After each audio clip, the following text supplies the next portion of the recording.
the world, and hello Skwirlly Squad. I've got a fun feature for you guys this episode where I'll be talking about my life as a gamer dad that literally travels as a major part of his job and how I still somehow find time to game.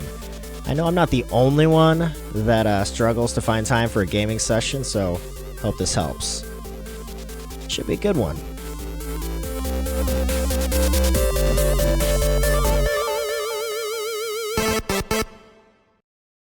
Well, you are listening to Stay Skwirly. I am your host, Skwirls, of course, and this is the show where we talk about technology in gaming.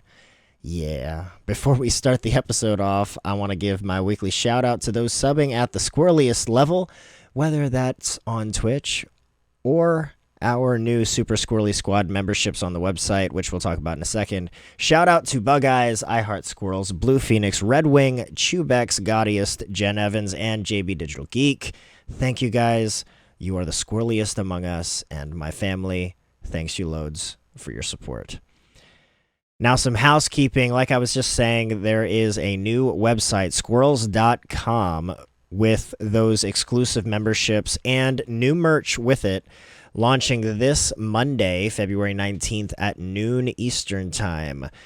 Yeah. So when you're listening to this, if you're listening to this right when it posted or, the weekend of, then the website isn't up yet. The website, when it does launch, is going to look a lot cleaner, a lot more nice. I don't know what the word is for that.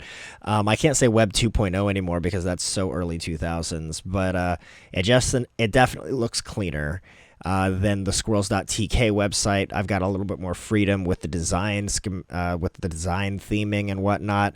It also has more of a specific theme for myself, like throughout it in general. Everything kind of matches color-wise and everything. It just looks nicer. And it's not hosted by Streamlabs anymore. No more Streamlabs. On Monday, when this site goes live, the old skwirls.tk website will be out of commission. Skwirls.com only going forward. It's kind of funny, actually. I've owned skwirls.com since college, you guys. I did actually have a skwirls.com website that I created temporarily in the time right after college when I was doing a few different things with local IT shops, and I wanted to advertise my brand Skwirls, and I wanted to also simultaneously advertise that I was a musician and a few other random hobbies, so skwirls.com was born. But I don't know, when I stopped doing local gigs in the area for music, I kind of stopped skwirls.com, so I took it offline, and then the domain never found another home. I still owned the domain, but didn't really know where I wanted to use it. And then Streamlabs wouldn't let me use skwirls.com at the time, so I stuck with skwirls.tk. And here we are a couple years later, and I finally found a new service that I can use that gives me a lot more freedom and a lot better stuff all around, including better ways for you guys to get some perks. So if you ever wanted to support me financially but didn't know the best way to do it, I'll be honest with you, going forward, it's going to be through this website. A much higher margin goes directly to supporting my content and my family compared to any other site where you could support. This doesn't mean, don't get me wrong, this doesn't mean that you can't still continue to support me on Twitch anymore. If that's your platform of preference, by all means. But I have done away with the Patreon completely now. And skwirls.com will be the location where you can get more perks for actually less money. So on Twitch, the sub tiers, right, are $5, $10, $25, where I only, as a Twitch affiliate, receive half of that. Right? If you put $5 down, I get $2.50 and it gets taxed. Whereas the new skwirls.com Super Skwirly Squad membership tiers, they'll only be $3, $6, and $15, and I completely control that. And nearly all of that goes directly to supporting us. So that's why I can make the memberships cheaper to begin with, while still providing you with even more perks. So things like exclusive Discord role you'll get.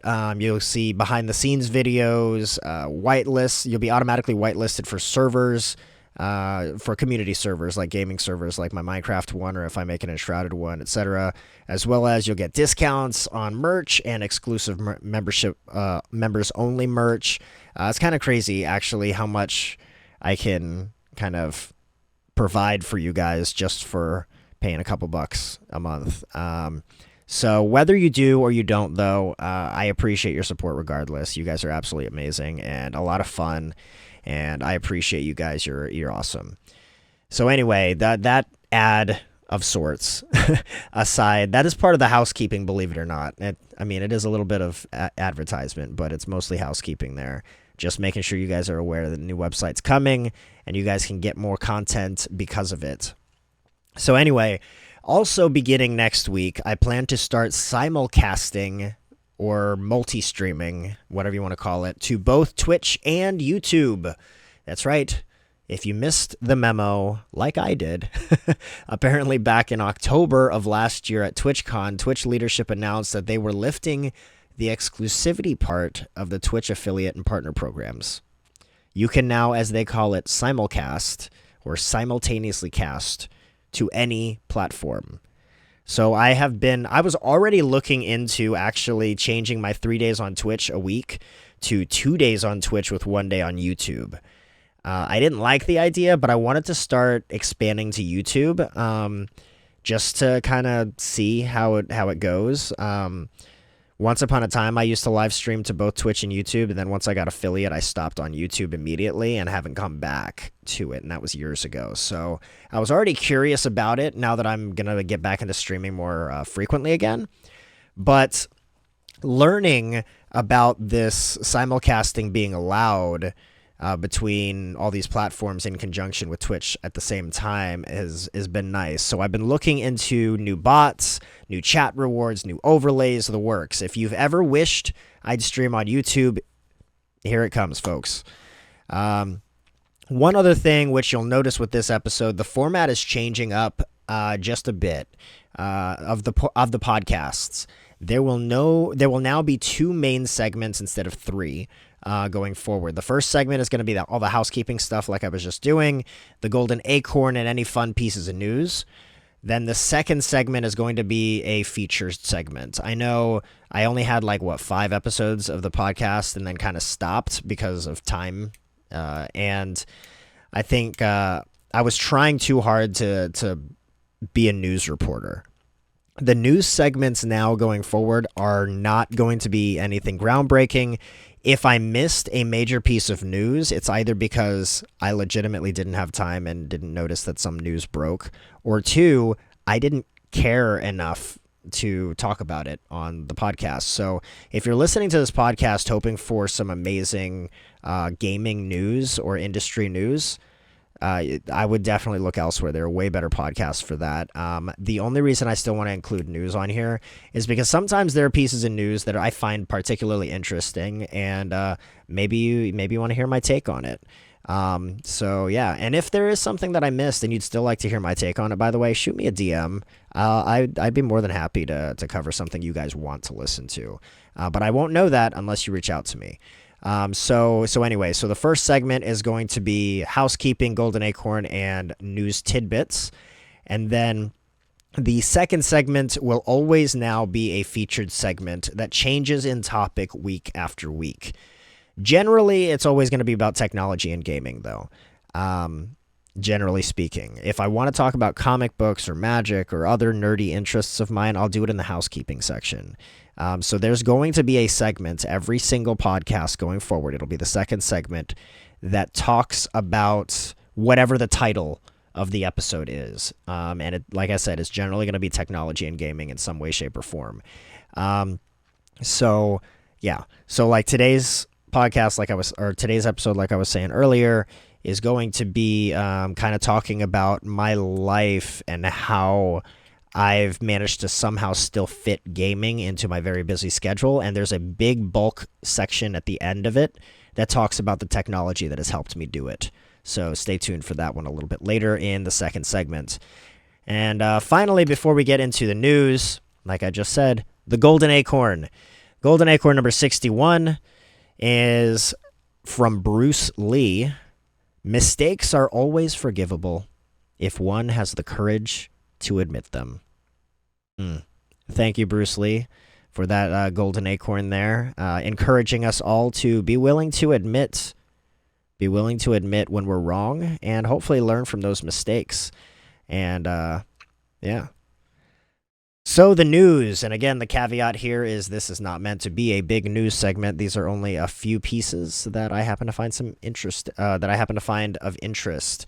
This could be based on podcasts I listen to, YouTube videos that caught my eye, or my personal Google Now feed. Again, I'm not a reporter, but yeah. This first one here, I saw something from PC Gamer this week that No Man's Sky is actually free through the long weekend. So this is a long weekend. President's Day is on Monday. So this will end on Monday, I believe. I don't know what time on Monday. The article wasn't specific, but I assume it's for the long weekend, so maybe the end of Monday. This is to advertise their next big expedition update called Omega. I'm actually considering playing No Man's Sky this weekend. And as of today, I typically will be recording these episodes before Friday, like on Thursdays. But today, right now, it is, in fact, Friday afternoon. So I'll probably play it sometime this weekend just to try it out again. It's been a while since I played No Man's Sky. Another little piece that I found interesting, also from PC Gamer, by the way, was Deep Rock Galactic has a Survivor, like a roguelike game that they just released this week on Valentine's Day. Kind of cool. Same makers as Deep Rock Galactic, which is like this mining game. But this is called Deep Rock Galactic Survivor. And it's an auto shooter, roguelike, like Survivor.io type of thing. But you mine still in this. So, like, it looks like there are walls and things, and you mine through the walls, and you can kind of make a path for you to try to survive the oncoming hordes. But I mean, generally speaking, it is an auto shooter roguelike type of game. And the graphics look pretty good. Like, you make your own little dwarf in it, deck him out with equipment. There's 40 plus weapons that the trailer looks really interesting. So yeah, I don't know if I'll check it out right now, but it's definitely on my wish list. So if that's something you're into, I think right now it's going for $10 on Steam. Currently in early access, it looks like, planned for 6 months, I think they said, before full release. Titanforge Gaming, famous for Smite, which obviously I play if you didn't know. Smite has launched their newest god, Newt. Spelled N-U-T, like nut. Newt, Goddess of the Sky. I haven't played her as of yet, but she is out, and she looks like a flippin' beast. And in the small clips that I've seen, she kind of looks a little bit OP. So they're probably going to nerf her pretty soon. So if you want to check her out in her OG form, check her out right now. If you haven't played Smite in a while, there's this new goddess, Newt. And then the last little bit of news that I want to bring to you guys before we get into the featured segments here is actually from NVIDIA. So for those of you that didn't know, NVIDIA is one of the leading forces in artificial intelligence, in AI and ML, machine learning, and has been for years. They have the #1 most powerful and green AI supercomputer in the world. If you take the green feature out of it, then I think it's ranked 3rd most powerful in the entire world. That's NVIDIA as far as AI supercomputers go. So it's absolutely insane. All powered by, of course, NVIDIA GPUs. And now in my current job that I started in January, so just like a month ago, my company actually is partnered with NVIDIA, and full disclosure, we do sell their AI platforms, enterprise platforms, but they're pretty cool, man. I will definitely tell you that. So this article comes from NVIDIA. So this week, NVIDIA announced that they're giving everyone or anyone with an RTX GPU. So that's regular consumers, by the way. I believe it's anyone with an RTX 30 series. So 3000 series. If you got a 3050, 3060, 3070, 3080, etc. RTX GPU, then you will have the power of a personalized GPT chatbot. A personalized GPT chatbot.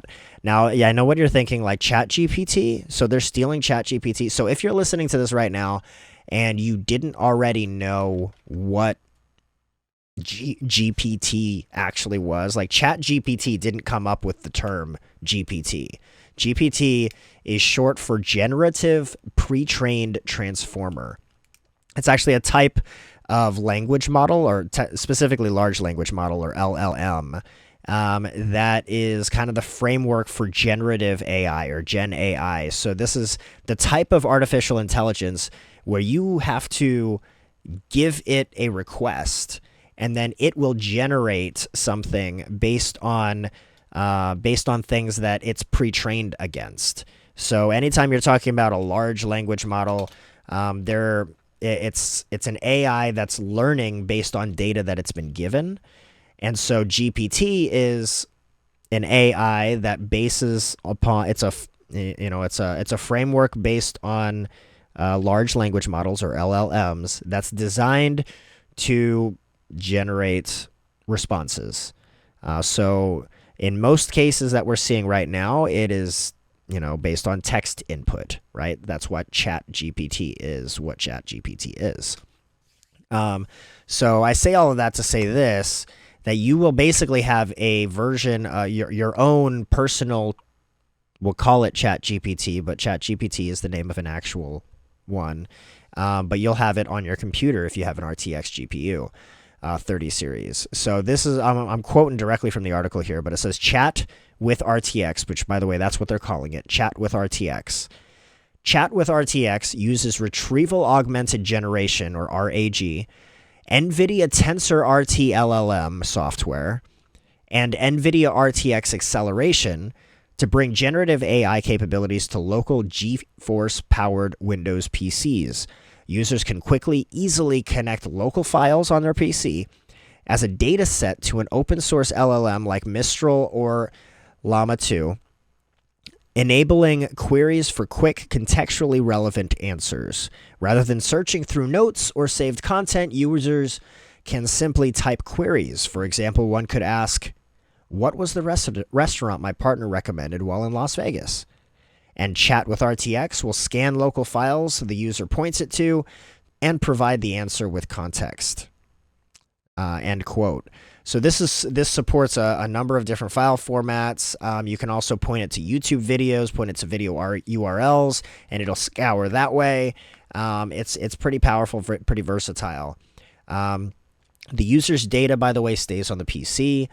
You don't even need internet for this to work. So it doesn't need to share with like a third party or anything for this to work, because it's entirely powered by your GPU, your graphics card in your PC. So it's pretty cool. I personally still have a GTX graphics card. I have a 1080, and it's not even a 1080, or it's not even a 1080 Ti.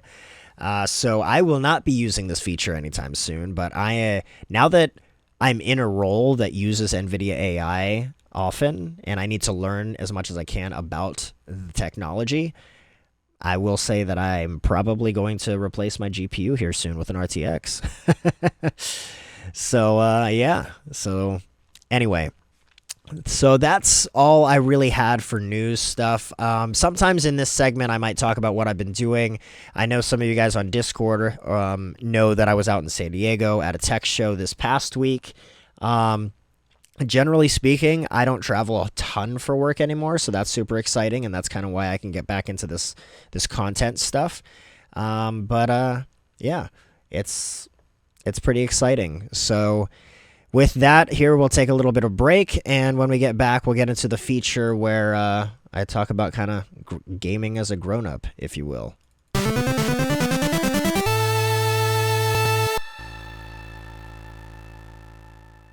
Gaming as a grown-up.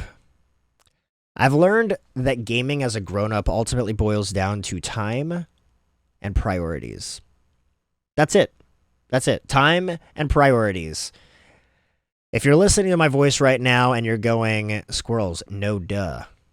Or you're trying to give some excuse about, maybe you're trying to give some excuse about some other reason you can or can't game, I'm here to tell you, If you blame it on your work, your family, or other obligations as to why you can't game, as to why you have no time to game, that's literally time. Like, it's just you don't have the time. If you blame it on anything else, well, that's your priorities. So, yeah, no duh, right? I've found now as a grown up, kind of going on adulting now for almost 2 decades, which is really crazy to say out loud that I've been adult for almost 2 decades if you started at the end of high school. But anyway, I found that kind of as a grown up for the last almost 20 years, that anything gaming or otherwise that you want to do, you do it or you don't do it because of time and priority. That's it. Okay, podcast over. It was going to be a short one anyway, so there you go. Nah, just kidding. So let's dive into this a bit more, like really. And I promise I've got some major points I want to drive home with this, and it does kind of end with a bunch of technology and how I use it to game with. And listen, if you want to play more video games or any video games at all, maybe you're not playing anything right now, I don't know, and you can't figure it out. Like you can't figure out where you can fit in the gaming, or you can't figure out how you're going to be able to game without ruining your life, or you just want to fit in a little bit. I don't know. I don't know you. I don't know your story. I don't know your history. I don't know what your life looks like. I don't know what priorities you already have, what obligations you have. I don't. All I want to do here is give you some background on what my life looks like, and maybe, just maybe, I can impart a little wisdom from my experience that could maybe help you get some R&R from time to time to play in the hottest games, or just some, favorite classics. Okay, so during and right after college, so yeah, story time, here we go.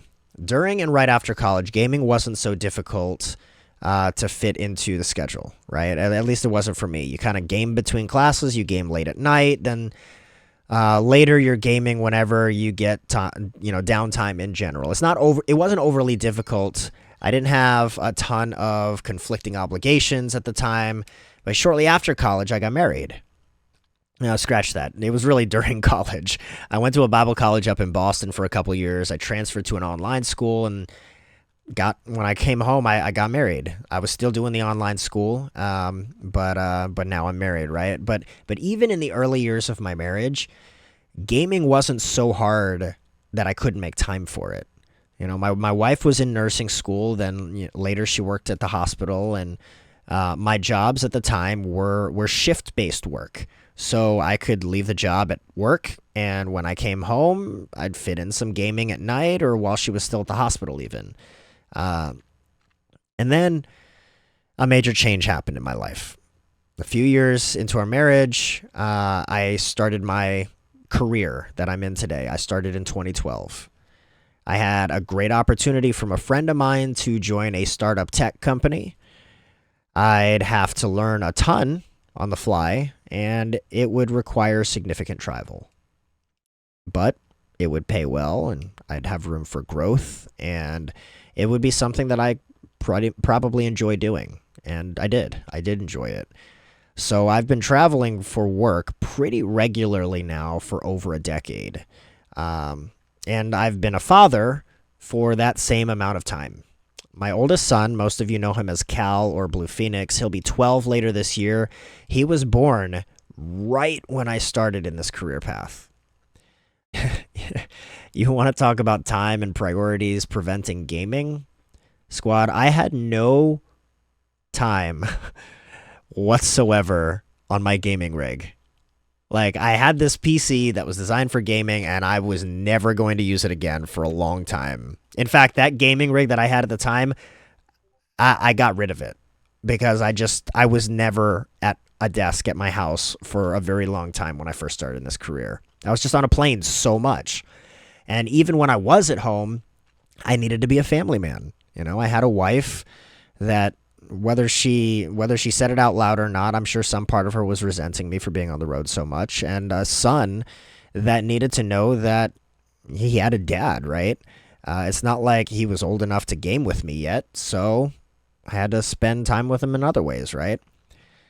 So fast forward to today, I still travel a lot for work, albeit it's actually way less. When I say I travel a lot for work, a couple months ago I traveled a lot for work. Today, in this new job that I started a month ago, I travel way less, and I will be traveling way less. I now have two sons instead of just the one, and I am still married to the same amazing woman that, despite all of my travel, loves me anyway. I also have been leading music and AV at my church, by the way, every weekend since I've been out of college. And oh, by the way, I still play video games. Admittedly, these days, it is much, much easier than it was early on in my tech career. I've had some bumps along the way, you know. I've learned a lot about what to do and what not to do. I've had to learn to adapt and adjust as needed. But I say all that to say this.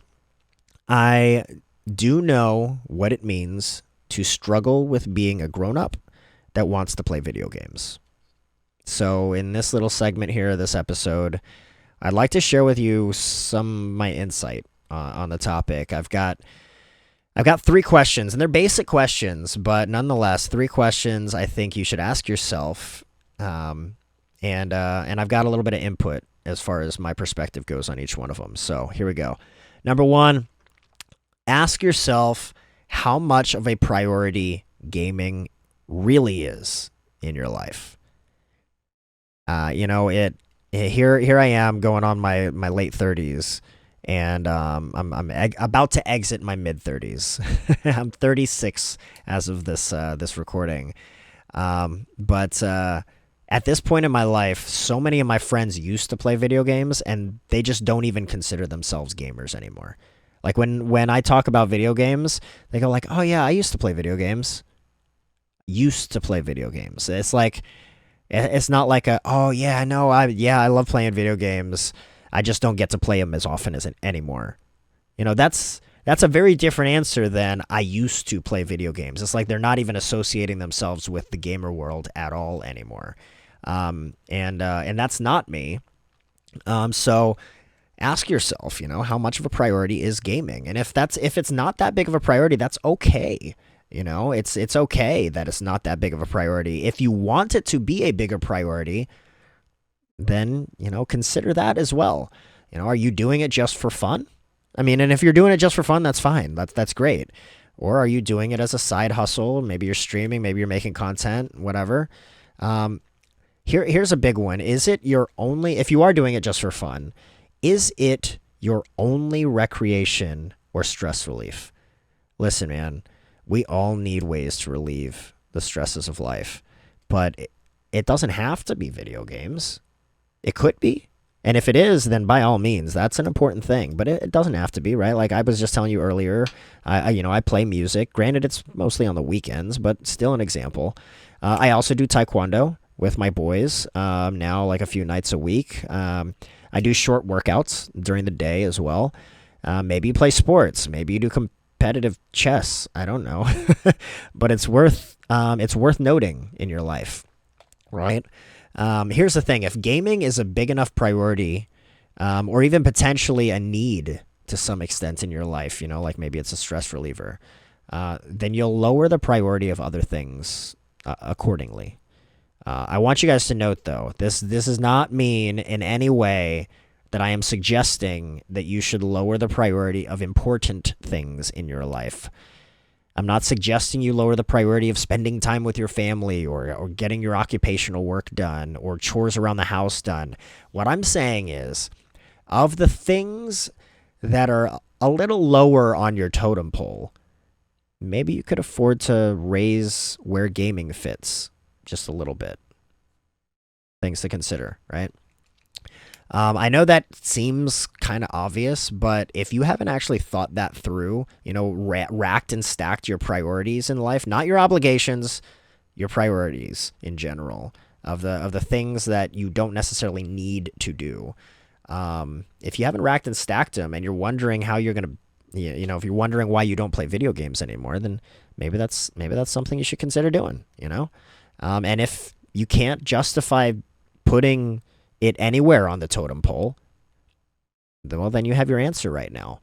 But, as long as life changes from day to day, then maybe regularly revisit it. The second question is asking yourself how much free time you actually have. Now, this question, like I said, these are basic questions. I understand that, but hear me out here. I'm not saying ask yourself how much free time in general, right? Like, because when you just say, man, when you think about free time in general, then every single one of us are very, very, very, very quick to just go, I don't have free time. I have no free time. When am I going to game? In all the free time I have, whoop-de-doo, I have none. No, I'm talking out of all the time you have in your day, really think through this. If gaming is a high enough priority, then maybe something else, again, not obligations, maybe just some other lesser priority, needs to make room for gaming in your life. And I don't know what that looks like for you. Okay, sorry. So, example with that, story time again. Here we go. Just so you can understand that because of the priority gaming had in my life, there are ways that I found time for it without sacrificing my job or my family. See, when I first started in tech, I was traveling a ton, right? And we'll talk more about how I gamed on the road in a second. But when I was home, I had to find time to game. Early on in my career, that meant staying up late to game or even stream when I finally started doing that. Now, remember, I knew I needed to be a family man, and at the time in my life, my son could not game. And back then, as well as to this day, my wife doesn't game at all. So I was the lone gamer in the house. This meant I couldn't just opt to game in the evening.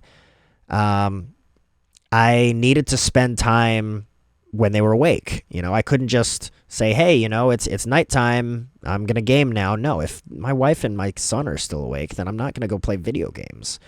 Not only that, but because of how much I traveled, my wife needed me in bed when she was falling asleep. So for me, I would wait for her to fall asleep. I'd go in bed, wait for her to fall asleep, then crawl out of bed, go to the basement, and game for several hours each night. The rest of the house was asleep. Suddenly, I could justify it. Now, yeah, that meant that I wasn't sleeping quite as much as before, but your body gets trained, and if you only get like 4 hours of sleep right now and you're going to try to do this, then by all means, I'm not saying you need to sacrifice more sleep.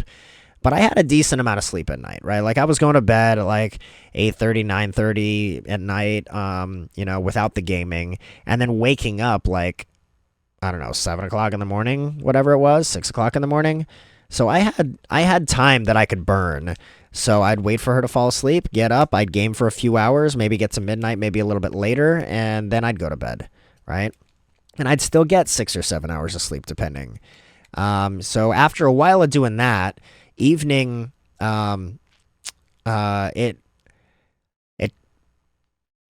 want to say this? So after a while of doing it in the evening, it kind of eventually translated to me waking up early instead. This is actually how and why eventually I began streaming at 4:30 in the mornings. I know many of you guys that have been watching my streams at that hour of the morning for a long time now. You know that sometimes I don't wake up and sometimes I don't stream. It's still difficult. When my wife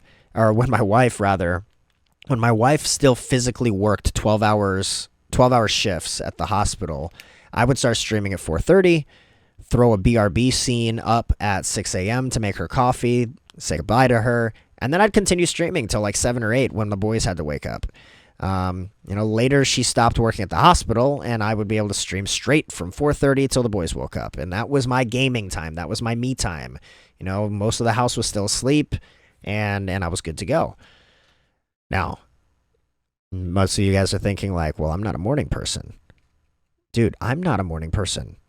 Like, I don't know, you're not. I'm not a morning person either. No, like, really, I'm not. Do I want a game? You bet I do. So I prioritized it in the only time slots that I could manage without sacrificing my family or my work or other obligations. I'm not saying this can work for you the same way. I'm just saying that if it's a high enough priority, you'll find the time. Time priority, time priority. My only ask is that you're careful of what you're sacrificing for that time. In my case, it was just sleep, and I had sleep that I could sacrifice. Don't sacrifice important things. It's not worth it. These days, though, I'm at a new job, right? Where, like I was saying earlier, I actually have a little bit more time. I'm not traveling as much, and this job actually allows me to game and stream later in the mornings, or even on some afternoons. So I don't need to wake up at 4 a.m. anymore to prep a stream. It's taken almost 12 years in this field to get to this kind of a job position that allows it, but life changes, and you adapt accordingly. All right, time for the third and final question. Again, basic questions here, but ask yourself, are there tools that can help me fit gaming into my busy life? Now, this is the question that I'm sure most of you guys are really going to be most interested in.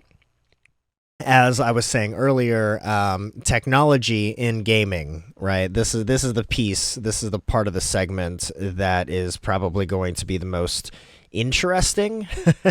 The first two questions are pivotal, truly pivotal in order to find the time and make time, etc., and determine whether or not you even should make time. But this question is going to, I think, facilitate the way you use that time that you have found after prioritizing the gaming. And this is an amazing one, and also a bit of the reasoning and the new direction for the format of the podcast over these many years that I've been in this industry. In my career field, I have learned that technology makes advances. And they make advances so much and so fast that can really help a gamer out, especially a gamer that's a grown-up. When I'm on the road these days, I have so many ways to game. When I do find the free time anyway when I'm traveling, and many of these can help you game from a couch or even from your bed, so you don't always have to be at a desk or wherever your console is. So here we go. So mobile games, right? Mobile games are the most obvious. Between native apps like Bloons TD6, for me anyway, because that's literally Bloons TD6 and Survivor IO. Those are literally the only two native games I have on my phone today. But I do also use emulators. So between native apps like Bloons or Survivor IO and all the way to emulators for old PS1 games, old Game Boy Classic games, there are great options to get your gaming fix in from the comfort of your own cell phone. And we're gonna talk a little bit more about that kind of as we go. But so yeah, cell phone games. Gaming laptops. Now, this one obviously makes for a bit of a pricier option, but one that I have also utilized pretty much since the beginning. And I've kind of rotated through gaming laptops. In fact, probably next segment next episode or the episode afterwards, I was thinking about making the featured podcast on whether or not I'm going to be replacing my gaming laptop here soon, because I have one that's kind of at the top of the list right now, and it's a new thing that comes out later this year. But we'll see if I talk about that later. I don't need to talk about that right now. Gaming laptops in general. Many PC games don't even require, I don't know if you knew this or not, but many PC games don't even require a dedicated GPU these days to play. Many do. It depends on what types of games you play. But many of them will still operate on low to mid graphics settings with an integrated GPU in the laptop. So you're going to be sacrificing, looks for performance, but hey, at least you can still game on the go. The next piece here is cloud gaming. Now, this one is an interesting topic. I was talking about my adventures in the cloud on the last episode, which was like, 2 years ago was my last podcast episode before this one today. But so you've heard me kind of talk significantly about cloud gaming. So the next few things that I'm going to mention are what I'm still using today. So if you missed the last episode, go ahead and give that a listen. But my adventures in cloud are still almost the same as they were a couple years ago with that last podcast episode. And cloud gaming has come ridiculously far, even since that last episode, in terms of what's available and where you can use the platforms and how low the latency is. The top of my list, honestly, is GeForce Now. It's been amazing for playing PC games, not only on an underpowered laptop or PC, but even on your phone. It's even got an on-screen gamepad now that you can use if you don't want to connect a physical gamepad. But if you are using an Android, you can still opt to plug in a keyboard and mouse as well for games that require that. These days, I'm using this to play Enshrouded with the on-screen gamepad on my phone or my laptop on the road. I've used it for a number of other things over the years as well. I literally have like a little small like man purse that I carry around that has, my wallet, my keys, but also has a foldable keyboard with an external battery that I can hook up to my phone, literally anywhere that I am. Anywhere that I am, out and about, if I'm chilling in a parking lot, whatever, cool. If I really want to pull out a keyboard and mouse, I got it in my laptop bag, or I got it in my little bag. And if I need a charge, then this sucker is powerful enough to charge a laptop, so it can definitely charge my phone while I'm gaming. Not a big deal. Xbox Game Pass, also another great option. Many games are available in the cloud, so you don't even need to install them at all. Xbox Game Pass even has a beta app that works on Android for this exact purpose, and it works fantastic. I used this for playing Starfield on my phone at the time that it first came out. I used it to play Starfield all the time. I also used this to play, what was that? Octopath Traveler. When that was out, I used this to play that through Xbox Game Pass on my phone. Shadow PC. Now, this one's a bit of a tricky one. There's still a wait period to get into this service, but once you're in, you now have access to a high-performance PC rig in the cloud. Photoshop, video editing, work stuff, gaming, all of it available to you from any device, including your cell phone. I've been using this for a couple years now, and it works absolutely ridiculously well. It is fantastic. I love it so much, and you can install anything you want and run stuff on like pretty much max settings. It's absolutely crazy. So that's all cloud gaming stuff. So we got mobile games, right? Gaming laptops, cloud gaming, and then finally remote gaming. Remote gaming. Now, what's the difference between remote gaming and cloud gaming? Technically, not much. All the cloud is somebody else's computer. The difference here that I'm talking about is when I say remote gaming, I'm not talking about somebody else's computer. I'm not talking about remoting in and accessing someone else's system resources. I'm talking about you remoting to your own gaming rig at home. I cannot stress enough the versatility of various remote gaming apps. Keep in mind, this is not the same as cloud gaming. So the experience that you have using remote gaming capabilities is going to be a little bit dependent on what your house internet is, right? Like your house internet needs to have a fast enough upstream or upload speed in order to stream whatever it is you're trying to play from your home to wherever you happen to be on your cell phone or otherwise. Now, if you have that, then these options have worked fantastic for me. Whether it's Parsec or Splashtop or Moonlight or various other things, all of these and others are great options for remotely controlling your gaming PC or just another PC in general from another PC, a laptop, your phone, whatever. Today, I typically use Splashtop when I want to get remote work done because it allows me to use multiple monitors without sacrificing resolution. It isn't honestly the greatest for gaming, though, because it streams all the monitors at the native resolution from your home PC. Latency can be a bit of annoying, but I have been using Splashtop service for so many years now, and it works great. And if you really want to game something that can only be run from your home PC and you don't have any other options, Splashtop can work, but I don't think it's free anymore. I think it's like a $2 a month subscription or something from the App Store. Parsec. Parsec is probably my first option for PC gaming on my phone when it comes to using a keyboard and mouse, or if I want to connect a physical gamepad to my phone. Parsec enables low latency gaming on your home PC remotely by lowering the resolution and only connecting to one of your monitors. This makes it difficult to do work, and it's a little bit annoying because when you get back home to your computer, you're going to have to reset your resolution back to what it was.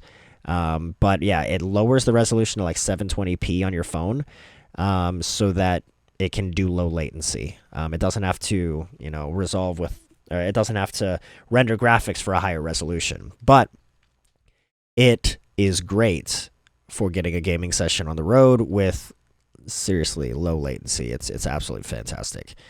And then the last one that I use for remotely accessing my home PC for gaming purposes is this thing called Neon Controller.